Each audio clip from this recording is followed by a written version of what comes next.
In dealing with a factual doubter who is, all over the place, asking a variety of questions, what do you do to keep that individual on track? What's helpful? Yeah, that's a perceptive question, because a lot of these guys, they have very active minds. They have a lot of questions, and maybe they're not emotionally they're not going to die if they do or don't get an answer, but it's a thing for them, like football or something. It's got steps, and I would try to keep them. I wouldn't call it quite a trick, but I would say, okay, look. Before I even finish answering one question, you start with another one. I don't mind doing that. Or we can have coffee next week, or we can do something else. I'm totally okay with that. But I think you should probably stay in the center and work out what's most important. And just a quick example. If a guy's in a bad car accident and they take him into the emergency room, and his heart doesn't seem to be working right, maybe he hit on the steering wheel or something, but he's got a badly broken arm, you don't start with the arm. You start with the heart. Because if the guy dies while you're fixing the arm, it's not going to help much.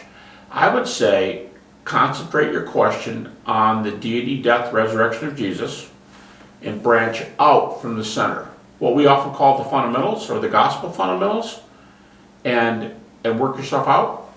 That would be my thought. Now, if you say to me, oh man, listen, I've heard you speak before, or I've studied this myself, I don't have any questions about the Gospels. I know where I am, I'm okay with my faith, deity, death, resurrection, did I say I do to Jesus? That's the other side of it. Those are the facts, deity, death, resurrection. We want to know if the guy made a commitment. But if the guy says, that's all cool, then I go, take your best shot. Where do you want to go next? I think that genocide one's tough. Or, can you lose your salvation? Or, how do you know God's will? If you want to go somewhere else, because it's fun and you like to think creatively, I'm okay with that. But if you've already stayed in the yellow brick road, we've finished the journey, but you want to ask about a few of the things on here, don't start asking about the Tin Man and the scarecrow and all that, the lion in the woods. Don't ask, go there after you get the other things worked out. A person who isn't solid in the death, deity, resurrection of Jesus, can you kind of describe what that looks like? Well, okay, now, are you imagining this person is or is not a Christian? Say, for starters, they are. They are. Then I would just I would go down each one with them very carefully and say, do you have any questions about deity? And this is a typical conversation along that line. You have a question about deity? No, it would be kind of odd if Jesus were the Son of God, but we don't meet sons of God every day, but I'm okay with that. Death on the cross, well, we all die, and history's pretty clear. Resurrection.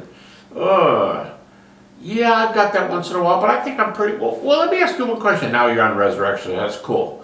But if he can go through it and the person's okay with deity, death, resurrection, they seem to know what they're talking about, then you only have one more question. I'm curious, Patty or Jim or whatever. I'm curious. Have you ever said I do to Jesus? Have you make a commitment based on data? Same thing as marriage. You have data, you make a commitment. Have you made that commitment to Jesus? So I would go that extra step. But if the person goes, no, but I'm still thinking about it. Let me just digest that for a while. I go, that's fine. I'm not here to push you one little bit. But if he says he's done it,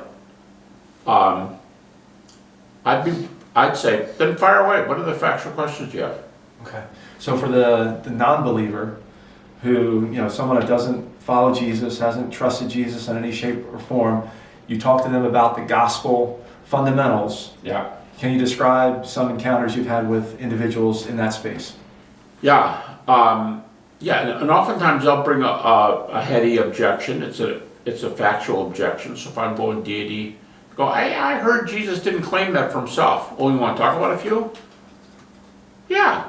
Let's talk about it. So I go, and whenever I do it, I put my best foot forward. I'll use the strongest verses, not strongest verses that Christians give, as in favorite verses, but I would do strongest questions by way of the data.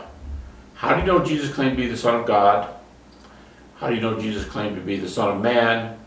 Did he ever say anything like he would sit on God's throne, because it sounds kind of blasphemous to me. Well, actually it was when he was before the high priest.